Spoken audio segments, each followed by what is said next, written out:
Mr.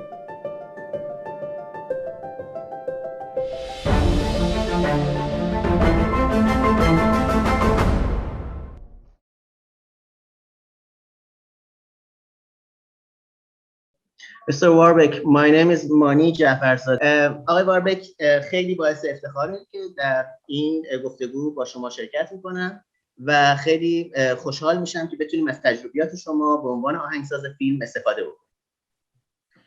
Mr. Warbek, it's a great pleasure for us to have you in this seminar, and it would be a great pleasure also for us to use your experiences and hear about your experiences as a film composer. Music composer. Thank you.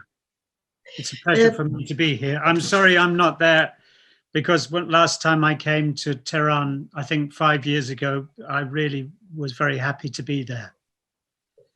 منم از شما متشکرم و متاسفم که الان حضوراً اونجا نیستم، چون دفعه پیش 5 سال پیش که به تهران اومدم واقعا لذت بردم از اقامتم.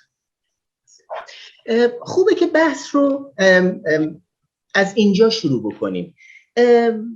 موسیقی فیلم یک حرفه تخصصی است که برای یک آهنگساز میتونه دو وجه داشته باشه. یک وجه کار شخصی خودشه روی موسیقی خودش و در عین حال انطباق این موسیقی شخصی با فیلم اثر یک هنرمند دیگه است. شاید سوال اول بتونه این باشه که نزدیکترین راه برای ارتباط دادن این جهان شخصی به اون جهان اثر هنرمند دیگر چه راههایی میتونه باشه؟ Well, to begin our conversation, I'm going to discuss a little bit about like film music is a very specialized profession, and for a composer it has two aspects. On one side, it's a very personal work, and on the other side, they need to be able to conform this personal work with the artistic world of another artist, which is the filmmaker. So what do you think would be the closest possible way to link this personal world to the creative world of another artist? I think the first thing is that you have to listen carefully to the other artist.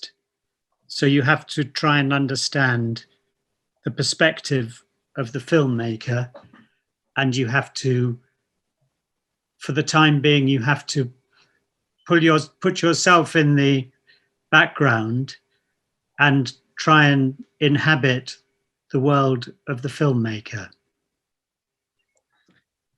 معتقدم که اولین نکته در این حالت این هست که ما تا میتونیم با دقت گوش بکنیم به جهان اون هنرمند دیگر و سعی بکنیم نگاه و پرسپکتیو فیلمساز رو درک بکنیم و در واقع به نوعی خودمون رو تا اندازه‌ای در پس زمینه قرار بدیم تا بتونیم هرچه بیشتر دنیای اون فیلمساز رو درک بکنیم. مسلماً این ایده اصلی و درسته، اما در بسیاری از موارد وقتی وارد کار حرفه‌ای میشیم مشکل‌ها تازه آغاز میشن. به چه معنا؟ از یک تجربه شخصی خودم حرف میزنم. گاهی من برای یک فیلم موسیقی مینویسم و به عنوان آهنگساز فکر میکنم که این موسیقی درست‌ترین موسیقی است که برای این صحنه میشده نوشت. و بعد میرسم به کارگردان و کارگردان میگه من این موسیقی رو دوست ندارم. در اینجا ما درباره مسائل فنی صحبت نمی‌کنیم. واقعا درباره سلیقه صحبت می‌کنیم. اینجا حق با کیه آقای واربک؟ Well, of course, what you're saying is the main idea and always correct. But in many cases, when it comes to professional works, a lot of problems are raised. Like, for example, I'm going to talk a little bit about one of my own personal dilemmas that I've experienced. I was working, for example, on a film music, and I believe that this music piece is the perfect, is the best possible musical expression for this scene. And when it comes to the filmmaker, he comes and tells me that he doesn't like it. I'm not talking about technical differences here. it's just a matter of taste. But who is right, really? Who do you believe is right here? The most important thing to remember is there is no right and there is no wrong.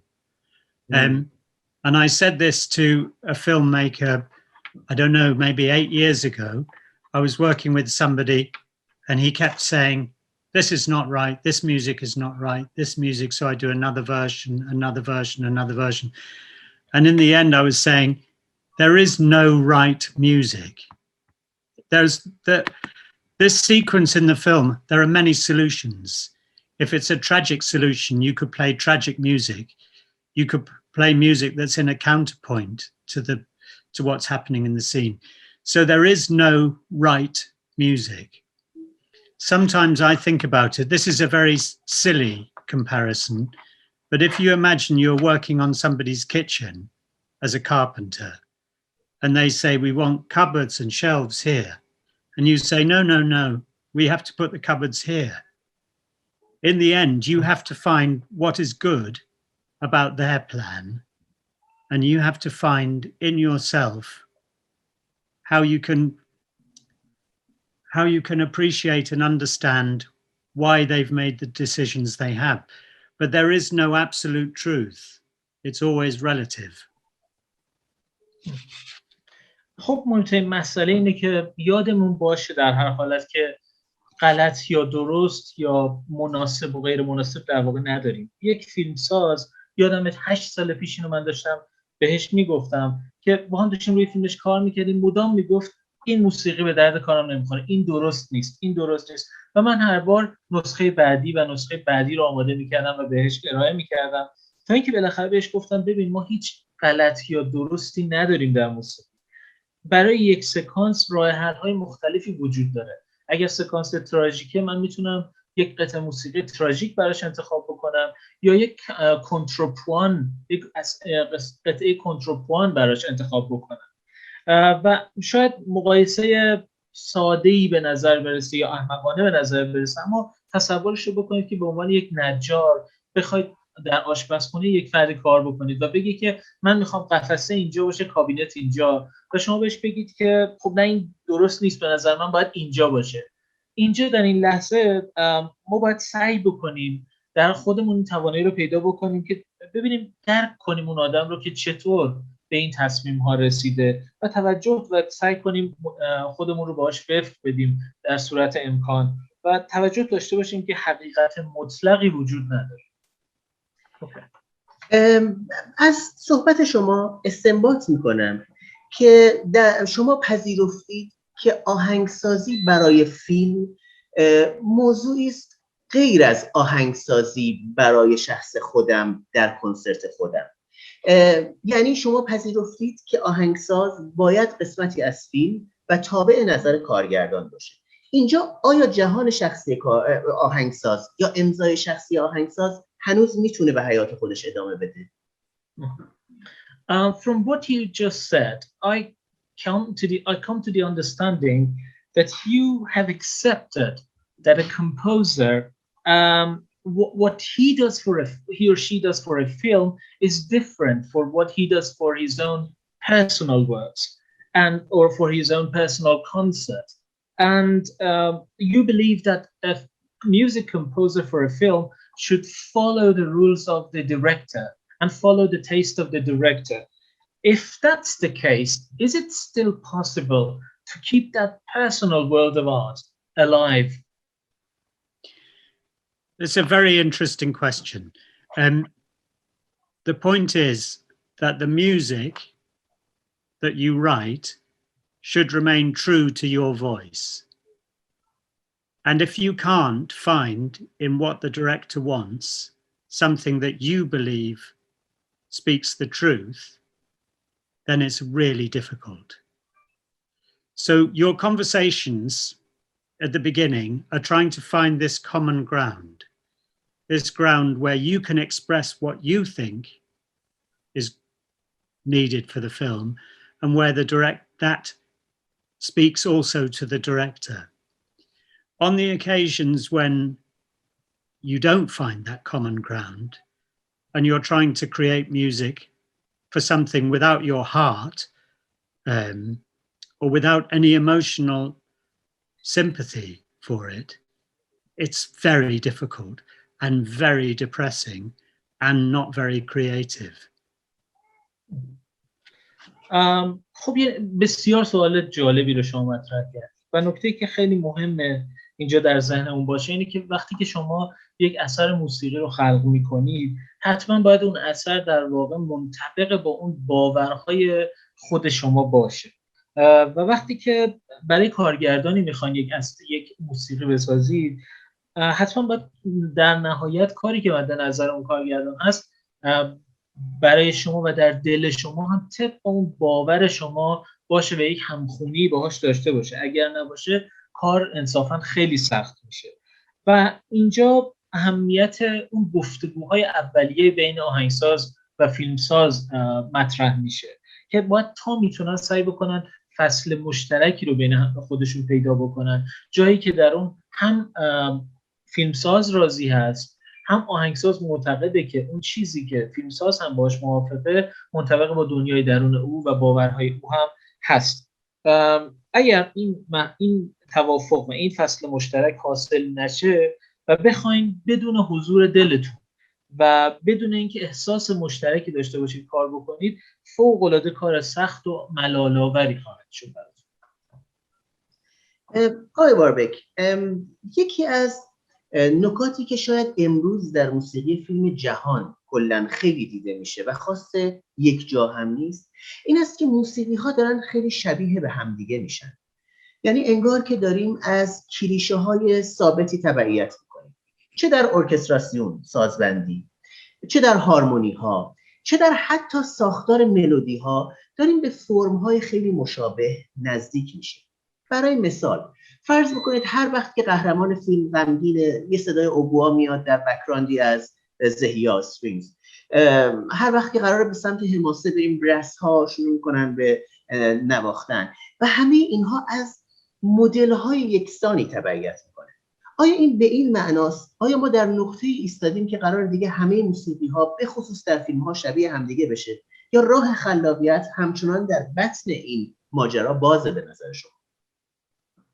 Mr. Warbach, some interesting points, something that we can see in the world of film music, and it's very visible right now, not particular to any special type of cinema or a special region, but everywhere, is that all film musics are becoming more and more alike, and they are very similar nowadays.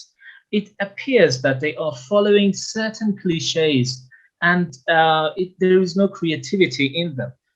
When it comes to orchestration, when it comes to harmonies or melody structures, we see the same patterns and the same type of forms. For example, if there is a sad scene, we always hear oboe and in a background of strings instruments. And or when it comes to an epic scene, we always have the brass who come and play. It's always the same and similar models. Do you believe that the world has come to a place where film music is always alike, or creativity of an artist can still exist in these forms? So this answer might be longer now. Okay, yes, it's true, but we can struggle to make it different. So I often try to introduce an instrument which is maybe a specially made instrument, string instrument for the film, or a color or a tone which isn't the same. I don't say I succeed, but I want the music for each project to be different, to be unique and special for that project. You do run into difficulties because I am now writing the music for a film set in Wales, which is a little country which is part of Britain. And my main instrument was accordion, piano accordion. Sky, who are the producers, said this is no good because it's French. And also I have mandolin. So I had a conventional small orchestra, but I had accordion and mandolin. And for me, I chose them because it's an emotional film and they're very expressive instruments. And there's a kind of glitter to the mandolin and light, which I wanted. But I'm practical and pragmatic. I know that what happens is you get to an impasse and they don't accept it. So my music for this film is becoming more conventional. I've substituted a clarinet for the accordion because the tone is a bit similar, and a guitar for the mandolin. So in a way, we're struggling against sometimes producers who want something more conventional. And if you write, for example, I had a banjo. I don't know, you know a banjo. Yes, so you have an orchestra, but with a banjo, which is a very short, percussive, dunk, dunk, dunk, dunk, dunk, it's not a beautiful melodic instrument, but I find it amusing and percussive and interesting. But people worry, then producers worry that this isn't a normal film score. So our work is a constant struggle between trying to find a unique voice for that film and the forces that want it to sound like another successful film or another successful film. So I agree. And in fact, the last thing, a smaller budget film, it's easier to be a little bit more truthful and original. The more powerful the organization and the more money there is, often, not always, often, the more they want it to sound the same. You should translate that. Then I've got one more thing after that, which I'll add as well. Okay. خب باید پاسخ طولانی تری به این سوال شما بدم. بله موافقم، درسته و متفاوت سازی کار سختیه واقعا و اغلب من کاری که انجام میدم اینه که سعی میکنم یک ساز ذهی خاصی رو مثلا برای یک فیلم انتخاب بکنم، یه رنگ و تون خاصی بهش بده تا کاراکتر ویژه اون اثر رو بتونم خلق بکنم. نمیگم همیشه هم موفق میشم، اما سعیم برای اینه که موسیقی که برای هر پروژه کار میکنم منحصر به فرد و متفاوت و متمایز باشه. خب مشکلاتی هست، مثلا الان من دارم برای یک فیلمی موسیقی میسازم که داستانش در ویلز اتفاق میفته و خب ساز اصلی من آکوردئون هستش، اما تهیه کننده که اسکای باشه موافق نیست و میگه خوب نیست چون این ساز فرانسویه.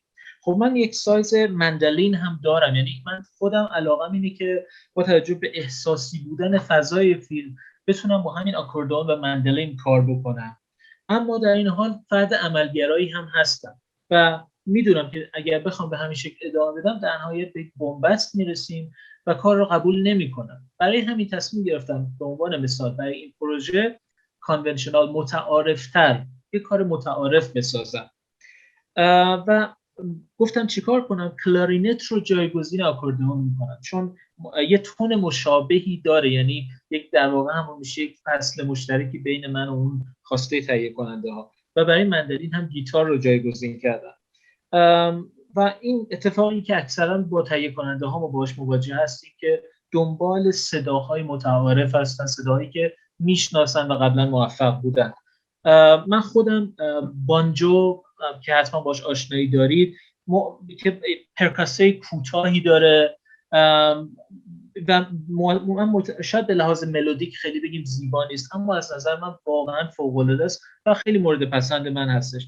اما چون میام از این استفاده بکنم تهیه کننده ها نگران میشن و میگن که نه این خیلی فرق داره با اون چیزایی که نمونه های موفقی که موجود بوده تا الان و این چالشی که ما دائم داریم برای رسیدن به صدا و موسیقی مخصوص یک اثر.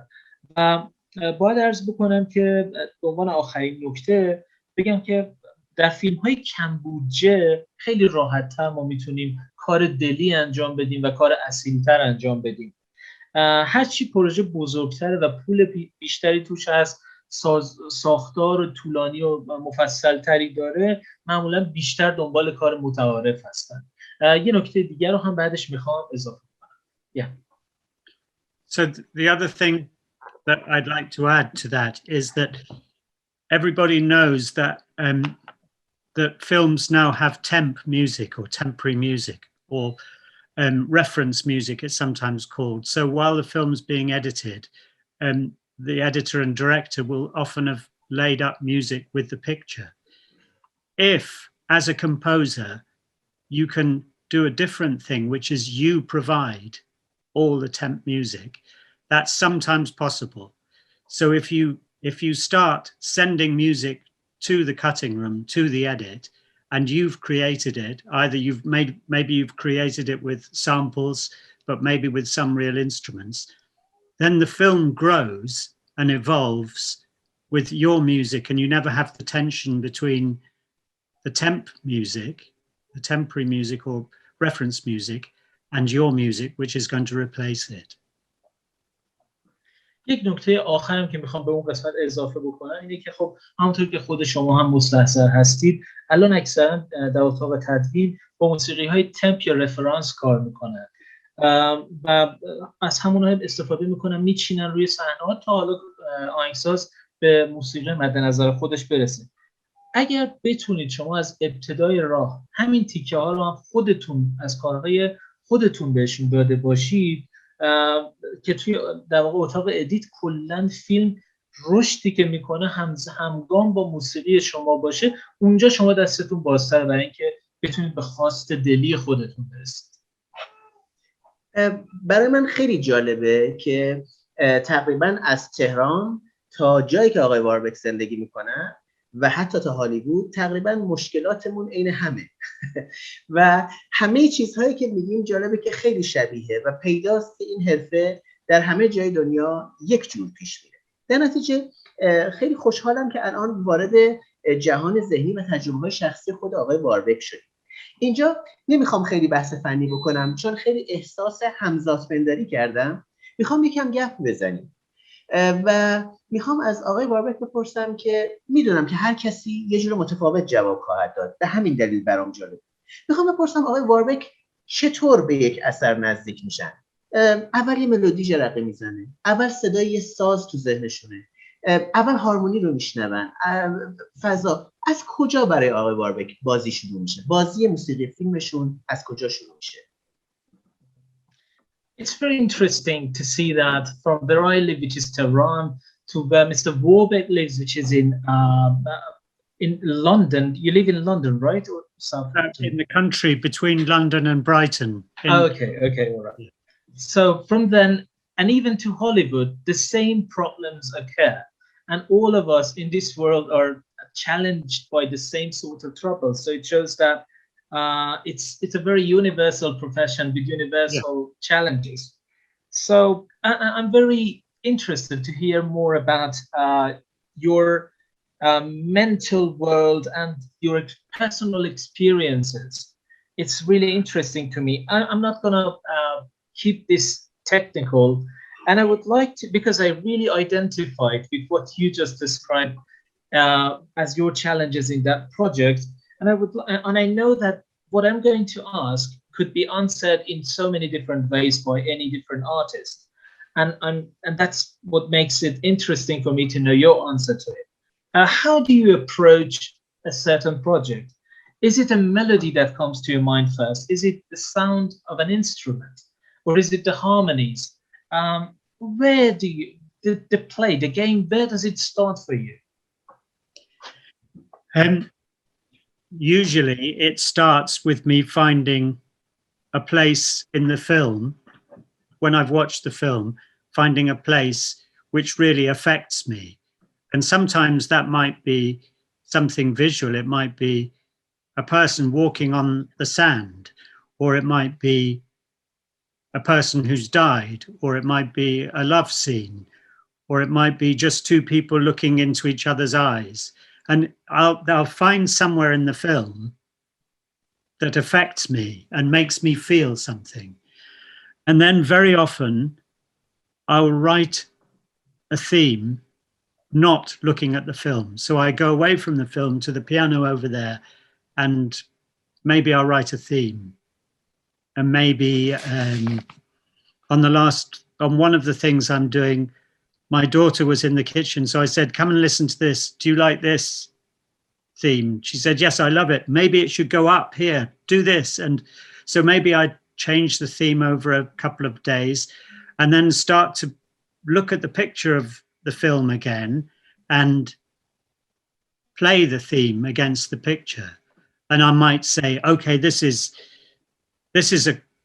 I'm working on a Belgium film, which is a comedy, and I'm using banjo again. So banjo and bass clarinet. Maybe I'm going to do it in unison. Dun, dun, dun, dun, dun, dun, dun, dun. And it limps. It can't walk straight, the theme, and it reflects the awkwardness of the characters. So that theme, then, you have to share that at some point with the director. And then there's two paths, because the director might say, I love this theme, or this is not a good theme. If the director does not like your theme, it starts to get much more difficult, because your first response to the film is a very honest one. And then you have to look in all sorts of other places for the theme, which is less instinctive and more difficult, I think. خب من معمولاً میشینم وقتی که فیلم رو میبینم دنبال یک قسمتی، یک جایی از فیلم میگردم که من رو به شدت تحت تاثیر قرار داده باشه. در واقع میتونه یک صحنه یک تجربه بصری از فیلم باشه، مثلا شخصی که روی ماسه های ساحل راه میره، یا شخصی که مرده، یا یک صحنه عاشقانه، یا نگاه کردن دو کاراکتر توی چشم‌های همدیگه. یه جایی از فیلم که به نوعی احساسات من رو درگیر بکنه. و اغلب بعد از این کار یک تم میسازم، نه با نگاه به تصویر رو میذارم کنار، میرم میشینم پای پیانو و سعی میکنم یک تم بسازم. مثلا خیلی پیش میاد که همزمان اگه دخترم توی آشپزخونه مشغول کاره، بهش میگم دخترم بیا اینو گوش کن ببین نظرت چیه. یا گوش میکنه میگه مثلا این قسمتش شاید بشه یه ذره بالاتر باشه یا متفاوت باشه، و یکی دو روزی کلنجار میرم به اون تمی که توی ذهنم هست تا برسم به یک تم. و بعد از اون این رو میام با کارگردان، بعد از اون میام با تصویر سعی میکنم منطبقش بکنم و پلی میکنم این موسیقی رو همزمان با تصویر تا ببینم اون چیزی که مطلوب من بوده هست و در اومده یا خیر. الان من دارم روی یک فیلم بلژیکی کار میکنم که یک اثر کمدی هستش. من اومدم از بانجو و بیس کلارینت استفاده میکنم که ترکیبشون با هم دیگه در واقع خیلی وحدت رویه ندارن و اون دست و پا چلفتی بودن، اون نقص رفتارهای کاراکترها رو شاید به گونه‌ای داره انعکاس میده. بعد از اونه که میرم این تم رو با کارگردان در میون میگذارم که جای خیلی مهمیه و باید خودتون رو برای 2 تا سناریو آماده بکنید. در سناریو ایدئالش این هست که بگه خیلی خوبه و راضی هستم، و سناریو دیگری هم هست اون که بگه این خوب نیست، و اگر بگه خوب نیست کار خیلی سخت میشه، چون اولین واکنش آهنگساز به اثر بسیار و صادقانه است، در واقع صادقانه ترین حالته. اگر مورد قبول قرار نگیره باید 1000 تا راه دیگر رو امتحان بکنه که دیگه از میزان غریزی بودن اون اثر کم میکنه. خیلی این قسمت آخر صحبتتون خیلی برای من جذاب بود. دقیقاً همون موقعی که در واقع سناریوی دوم قراره پیش بره، چون سناریوی اول یه وضعیت ایدئال معرکه است. من یه موزیک نوشتم، کارگردان گفته عالیه و همه اتفاقات همونجوری پیش رفته که دلمون می‌خواد. اما زمانی که می‌خوایم وارد سناریوی دوم بشیم، کار واقعاً پیچیده میشه به دلیل اینکه ما همونطور که خودتون گفتین از غریزه فاصله گرفتیم. خب خیلی جاها تکنیک و اینها رو استفاده می‌کنیم و کار رو در نهایت تموم می‌کنیم. اما سوال من اینجاست، اون تمی که اول می‌نویسین و کارگردان میگه نمیخوامش و کنارش میذارین بعدن چی میشه؟ I'm really interested and I really loved the final part of what you just said, and that's the 2 scenarios where either the director would come and say that it's great and it's good, which is the ideal scenario, or if, that he or she would come to us and say that no, I don't like it, this is not right for them. Yeah. And I'm going to talk about the second scenario, which is the hardest one. it makes things really complicated because we have to, as you just said, we have to get a little bit distant from our instincts. And of course, we can use the techniques and we kind of find a way to finish the work. But what happens to that original theme that was formed in your mind in the most instinctive way in the first place? What happens to that theme? Well, that theme usually gets forgotten in the second scenario, in the bad scenario where the director doesn't like what you've done, because that theme is no use to another film. It's no use to other work. You might come back to it without knowing it because you might have remembered it, but I don't keep it. Once or twice, I've done something slightly cynical where 3 weeks later, I've played the theme again to the director after writing other music. And they say, oh, I like that theme. Maybe they change. Maybe they evolve. So sometimes that could happen. But usually, if they don't like something, it's better. You can argue a bit, but it's their film. You're not going to win that argument in the end. So you have to do what Mani said, which is you have to fall back on techniques. You know, you say, okay, I'm going to make it at this tempo because the person's walking at this speed, and I'm going to make it quite positive. Maybe I use pizzicato to some energy into it, and maybe as the time changes, we'll have a modulation, and you start to work technically instead of instinctively. خب باید بگم که اون تم اغلب فراموش میشه، چون در واقع وقتی که سناریوی دوم که سناریوی نامطلوب ما هست پیش میاد و کارگردان تم ما رو نمیپسنده، اون تم دیگه برای هیچ فیلم دیگه یا اثر دیگه کاربردی نخواهد داشت و ممکن البته در آینده بعدا ناخواسته بهش برگردید یک جایی، اما نگهش نمیدارم و اتفاقی است اگر هم بهش رجوعی داشته باشم. یکی دو بار هم یک کار شیطنت آمیزی من انجام دادم و اونم اینه که بعد که ابتدا که کارگردان کار رو نپسندید و روی موسیقی دیگه کار کردم، براش موسیقی دیگه پلی کردم، 2-3 هفته که گذشت دوباره اون تم اوریجینال اصلی رو میام براش پلی میکنم و این بار خیلی وقتا یعنی پیش اومده چند باری که بگه نه عالیه، این خیلی مطلوبه و دقیقا همون چیزی که من میخوام. اما اغلب بهتره که خب یه کمی بحث میکنیم سر دفاع از اون تم اولیه خودمون، اما در نهایت بهتره که دیگه بذاریمش کنار، چون فیلم اون کارگردان هست و هیچ وقت شما برنده اون بحث نخواهید. و همونطور که آقا مانی هم الان گفتن، اونجا در این حالت دیگه رجوع میکنیم به توانایی‌های تکنیکی خودمون و میام دیگه خیلی در واقع به شکل تکنیکی کار میکنیم. میگیم خب اینجا تمپو استفاده میکنیم، اینجا به خاطر سرعت قدم‌هاش مثلا از این ساز استفاده میکنیم یا از این تکنیک استفاده میکنیم، مدولاسیون به کار میبریم، دیگه بیشتر میریم روی بحث‌های تکنیکی تا غریزی. خب قطع شدن اینترنت در کشور ما جزو سنت‌های ملیه. اینو براشون ترجمه کنید که بدونن. You know, as Mani is saying that it's a national tradition in our country. A lot of times internet connections are disconnected very easily. Okay. تا این لحظه ما همش درباره سخت بودن کارهای موسیقی فیلم با هم دیگه حرف زدیم، ولی حالا بیاین یه کمی درباره نقاط مثبتش حرف بزنیم. همش صحبت کردیم درباره اینکه ممکنه با کارگردان به توافق نرسیم، ممکنه این جهان شخصی ما نباشه، ممکنه این موسیقی شخصی من نباشه و همه اینها. موسیقی فیلم آقای واربک چه ویژگی داره که فقط مال خودشه و من در کنسرت شخصی خودم نمیتونم این تجربه رو داشته باشم که در موسیقی فیلم خواهم داشت به عنوان آهنگساز؟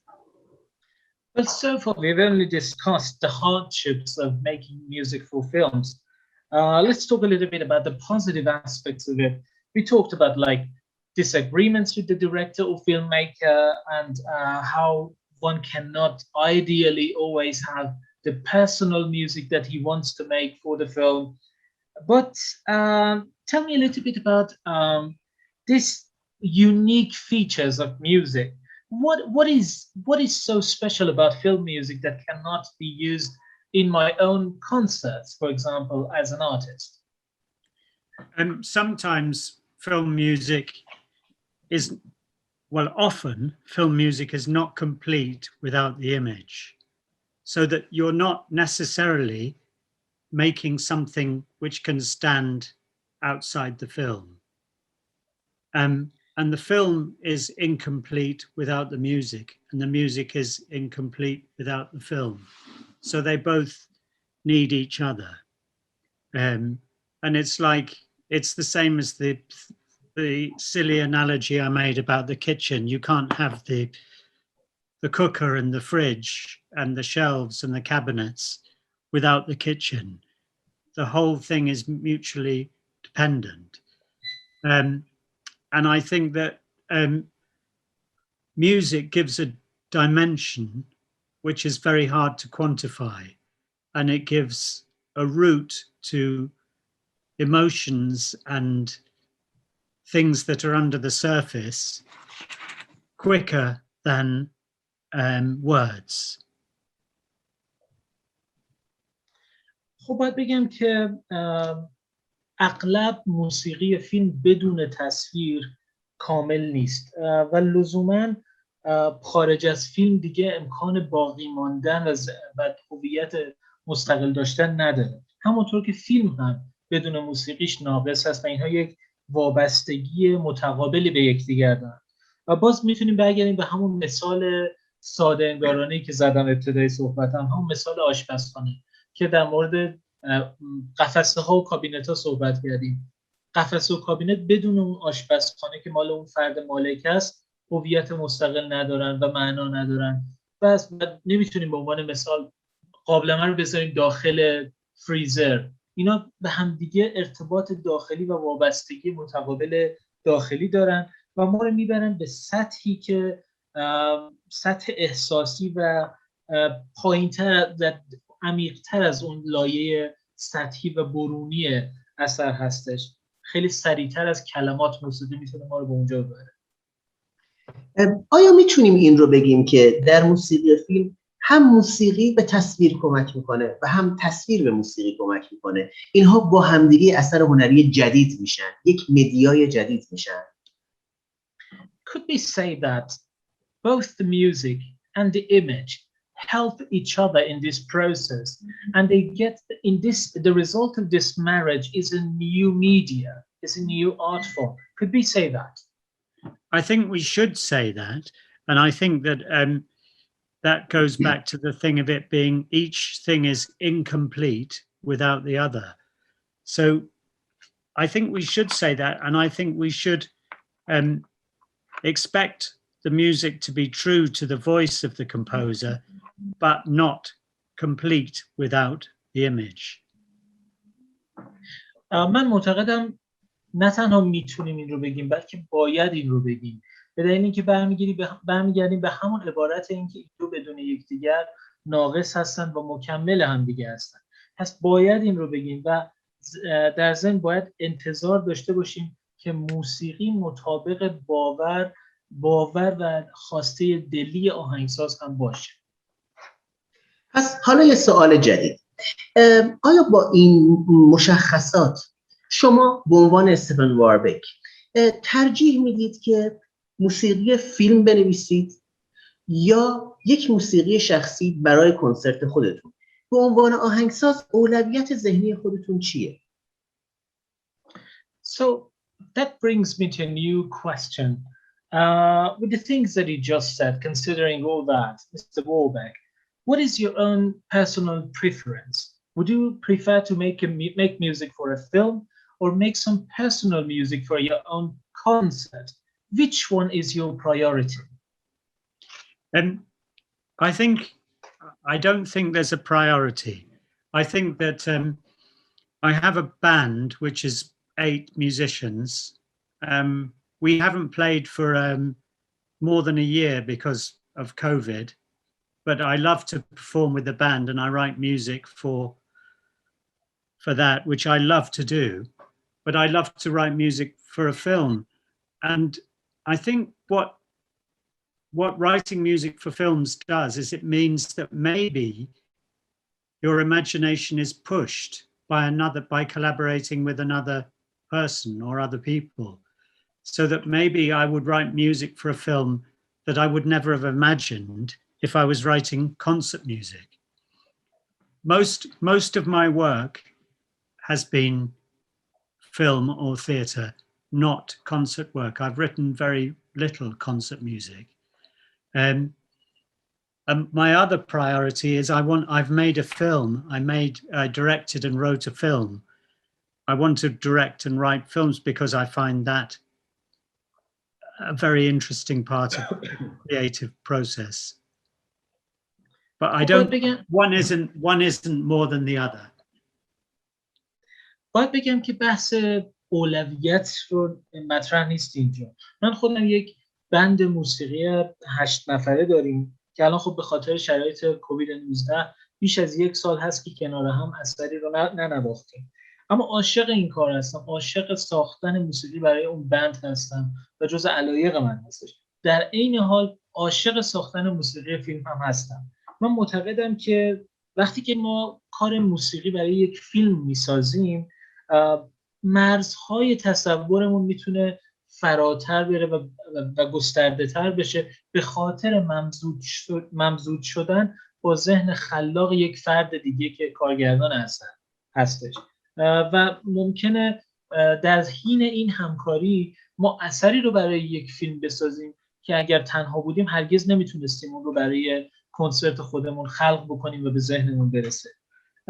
نکته بعدی این هستش که من بیشتر کارهایی که در زندگیم کردم واسه موسیقی برای فیلم و تئاتر بوده و خیلی کم برای کنسرت کار کردم و ساختم.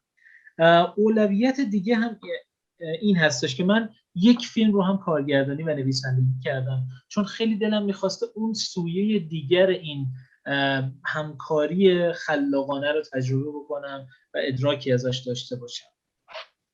خب پس خیلی جذاب شد به خاطر اینکه ما با آهنگسازی روبرو هستیم که به شکل تخصصی آهنگساز فیلم بوده و حالا تجربیات کارگردانی هم داشته. سوال مهم، حالا اون موقعی که کارگردان و نویسنده بودید موقع ساخت فیلم به موسیقی فکر می‌کردید؟ چطوری فکر می‌کردید؟ It's got even more interesting because right now we are facing a musician who has also directed and written a film. So a really important question crosses my mind right now. While you were writing that film, while you were directing the film, were you also thinking about the music? Yes, I was thinking about the music, and also the film is partly about the effect of music on a character. So some of the film, the character is, he hears the music. So yes, I was aware of the music, but I wrote most of the music afterwards, as is usual, once I saw the images. But it was strange writing music for myself because I had to try and be very honest and say, I don't like that theme. I have to tell myself to write it again, to start again, which is funny to have conversations with yourself. بله، ضمن این رو هم باید بگم که خب در واقع وقتی که داشتم این فیلم رو کار میکردم به اثر موسیقی روی کاراکتر خودم هم فکر میکردم چون در قسمتی هست که این کاراکتر من باید موسیقی رو خودش میشنید و حواسم به موسیقی بود، همیشه نسبت بهش آگاه بودم، اما ساختش رو مثل همیشه گذاشتم برای بعد از اتمام فیلم و بعد از اینکه تصاویر نهایی رو تونستم ببینم و کمی تجربه عجیبی هم بود این که بخوام برای کار خودم اثر موسیقی بسازم چون باید به خودم ایراد میگرفتم و باید خطاب به خودم مثلا میگفتم که این تمو دوست ندارم. اینش کمی برای من تجربه عجیبی بود. حالا که داریم درباره نقاط مثبت موسیقی فیلم صحبت میکنیم، یک تجربه شخصی خودم رو میخوام با شما در میون بگذارم و بعد نظر شما رو بپرسم.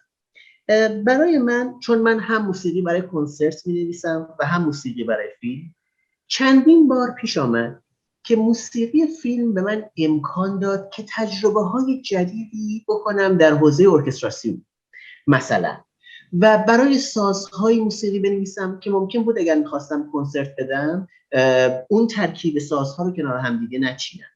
و بعد فضاهای جدیدی پیش رو قرار گرفت که شما در سوال قبلی جواب دادید که تصویر میومد به موسیقی کمک میکرد و اینها مکمل هم دیگن و مدیاهای جدید. آیا مثالهایی از این دست برای شما هم اتفاق افتاده و آیا میشه این تجربه رو تسری داد؟ Well, now that we are talking about the positive aspects of making film music, I'm going to speak a little bit about my own personal experience. You know, I often make music for concerts, and at the same time, I also make music for a lot of films. And several times it has happened to me that while making music for a film, as you also mentioned, I got to experience new sensations, new experiences in orchestration, and I learned a lot. I got to new understandings about that. So, for example, I would write music with a combination of instruments in my mind for the film that I wouldn't usually go for my concerts. This can we expand this experience and use the same thing in other aspects of making music or not? Did I translate it exactly as you wanted, Mani? I'm sorry. Yeah, Mr. Warbek. Okay, so this goes back to something I said earlier, I think, that each film seems to me to need a unique voice or a unique style of music. And it might be that you have an orchestral strings, but in front of that you have a ukulele or a tiny or a harmonica, you know, so that you have a selection of instruments that's not conventional. And sometimes it's as though you put a very personal sound, like perhaps an instrument that's imperfectly played. I remember scores where a tune might be played on a piano with one hand and very hesitantly, and it's almost like the personality of the music is doubting, is questioning, it doesn't know. And probably you wouldn't do that in a concert piece. But each form can learn from the other. So concert music can learn about the personality of film music and the other way around. But I think the biggest difference is that you have different imaginations coming together with a film score, because it isn't just your imagination as the composer. Whereas in a concert piece, it has to come from one imagination. دقیقا همینطوره. همونطور که قبلا هم بهش اشاره کردم، ما وقتی کار برای موسیقی یک فیلم میخوایم بسازیم، دنبال یک صدای منحصر به فرد اون فیلم هستیم، دنبال یک سبک منحصر به فرد اون هستیم. به عنوان مثال ممکنه سازهای ارکستراسیون داشته باشیم، اما در یک ساز نامتعارف هم کنارش باشه، مثلا یوکلیلی بیاریم یا سازدهنی بیاریم استفاده بکنیم و این انتخاب سازهای نامتعارف بتونه یک تجربه شخصی که مطلوب ما هست رو خلق بکنه. یا حتی ممکنه به عنوان مثال در یک ساخت یک اثر فیلم، موسیقی برای فیلم، سازی رو بیاریم و بخوایم اون ساز بد نواخته بشه. به عنوان مثال فردی بیاد پیانو رو یک دستی بنوازه و با کمی تأمل بنوازه، عمدن این کار رو بکنیم تا شخصیت موسیقی فیلم هم مثل کاراکتر ما تردید رو انعکاس بده و بازتاب بده، اون حس تردید رو. اما در کنسرت هیچ وقت چنین کاری نمی‌کنیم. و این دو تجربه همونطور که شما هم گفتید مدام از یکدیگر وام میگیرند و میآموزند. بزرگترین تفاوت کار موسیقی برای فیلم و کار موسیقی برای کنسرت رو میتونیم در این بدونیم که دو تخیل متفاوت در موسیقی فیلم کنار هم قرار میگیرن و با هم تلفیق میشن، تخیل آهنگساز و تخیل فیلمساز. اما در کار کنسرت فقط همه چیز برآمده از یک تخیل است و اون تخیل آهنگساز هست. شاید بتونیم یک چیز دیگر رو هم اضافه بکنیم که در فرایند موسیقی فیلم وجود داره که ممکنه در حالتهای دیگه وجود نداشته باشه و اون خود پرودیوسینگ، فرایند ضبط و ریکورد موسیقیه.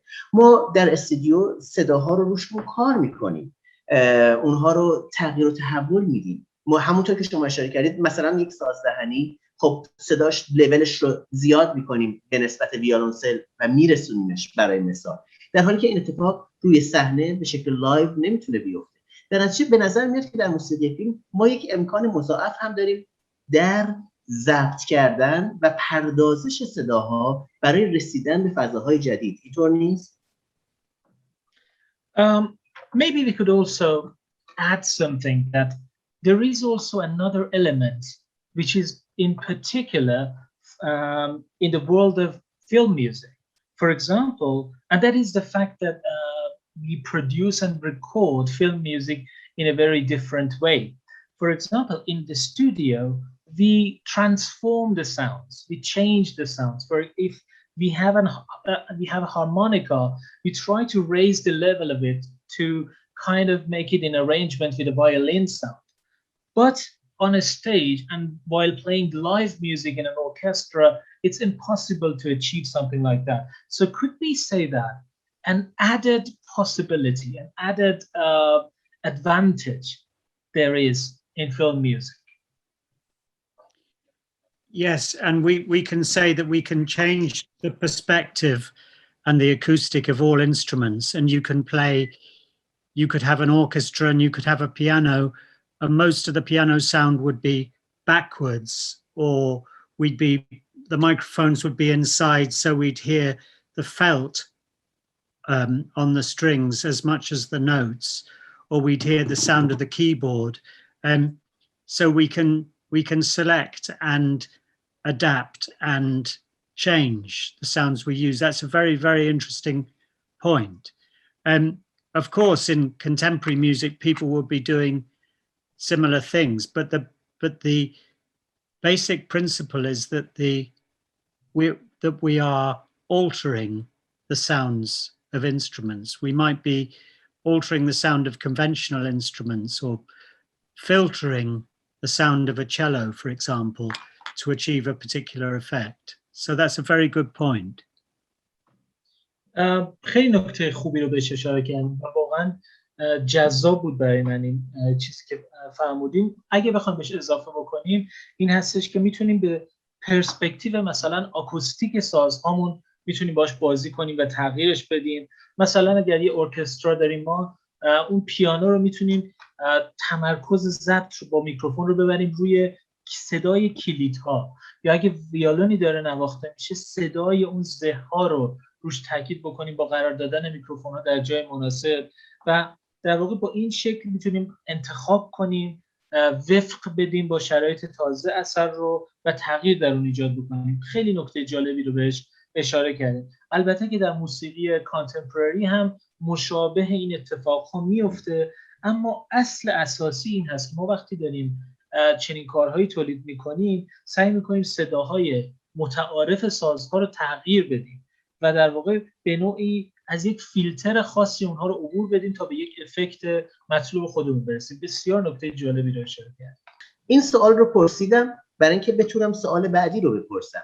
آیا هیچ وقت براتون پیش اومد که وقتی دارید موسیقی مینویسید بگید که اینجا یه صدای پیانو میخوام، اما میدونم که این رو بعداً به صدا بردارم خواهم گفت که با این صدا چی کار بکنه؟ یعنی از یک ماده خام، یه متریال اولیه، یک تصویر ذهنی که قرار فقط در استودیو ساخته بشه. آیا برای هیچ فیلمی پیش اومد که بخواید این کارو بکنید؟ Well, I said that in order to come to my second question. Did it ever happen to you while making music for a film that you, for example, say to yourself, well, I want a piano sound here, but I will tell the sound recordist later on what to do with it. So you kind of use this raw material for some mental image that you have in mind so that you could use it later on. Does it also happen to you? Yes, but usually I would think before, I would know that I wanted to use a piano in a certain way with a certain sound, because it would be written thinking of that. What can happen though, which would be a surprise, which would be you're working with the recording engineer and he or she says, why don't we try doing this to the piano? And then you develop ideas together. Normally, I go into the recording imagining how it's going to be. And then sometimes you discover things when you're working with a person, especially, for example, working with a guitarist called John Paracelli, who he plays all different guitars, but he plays electric guitar. And there's so many different ways of playing it and so many different textures. He might say, can I try this sound, or can I try this sound? I suppose in the same way that a cellist might say, I'd like to try playing this without vibrato, very still, uninflected. And you might think, oh yes, that's a good idea. That wasn't the same idea that you had before. So your ideas do evolve. بله، من البته معمولا سعی میکنم کاملا از قبل به همه قسمت‌ها فکر کرده باشم و در واقع سعی میکنم بداهه خیلی به کار موسیقی فکر نکنم قبل از اینکه شروع میکنم کار رو. و به عنوان مثال مثلا از قبل به این فکر میکنم که این صدای پیانویی که من میخوام دقیقاً این صدای خاص هست، یه جایی یادداشتش کردم آماده و در واقع موسیقی رو نوشتم از قبل. اما خب یک سورپریز شگفتانه های ما برامون پیش میاد ضمن کار، مثلا با مهندس صدا اونجا با هم دیگه نشستیم، اون آقای خانم یهو بهمون پیشنهاد میکنه که چطور الان با این کار صدای پیانویی که مطلوب شما هست این تغییر کوچولو رو هم بدیم و بعد اونجا با هم دیگه به یک ایده مشترک میرسیم و در واقع ایده زمینه‌ای و اصلی شما تکامل پیدا میکنه و متحول میشه. اما همیشه با تصور قبلی روشن سر ضبط میرم، ولی خب از مکاشفه‌های این همکاری با اون افراد فنی هم همیشه استقبال میکنم. به عنوان مثال وقتی با یک گیتاریست معروفی به نام جان پاراچلی کار میکنم، جان پاراچلی انواع گیتارها رو مینوازه، اما گیتار به طور خاص الان در گیتار الکتریکش صحبت میکنم که خیلی شیوه‌های مختلفی اون رو مینوازه و با بافت‌ها و روش‌های نواخت مختلف. اون خیلی وقتا میاد به من میگه چطور این صدا رو به این شکل امتحان کنیم و حتما بهش من فکر میکنم. همونطور که اگه یه چلیست بیاد به من بگه که مثلا بیا این قطعه رو، این قسمت رو بدون ویبراتو بنوازیم، ثابت باشه، انعطاف ندیم خیلی بهش و ثابت و خطی بریم جلو، و ممکنه من بگم چه ایده خوبیه. به این طریق ایده های ما رشد و تکامل پیدا میکنه.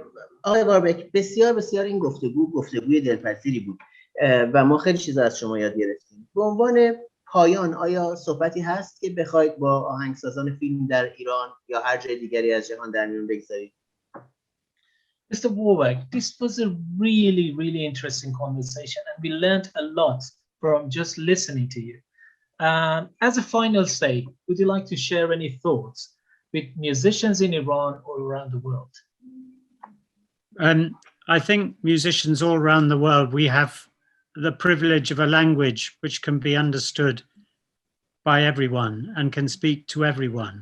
And the more we can share that universal language and speak to each other wherever we are, the better. And the more we can share the depth of music, the better it is.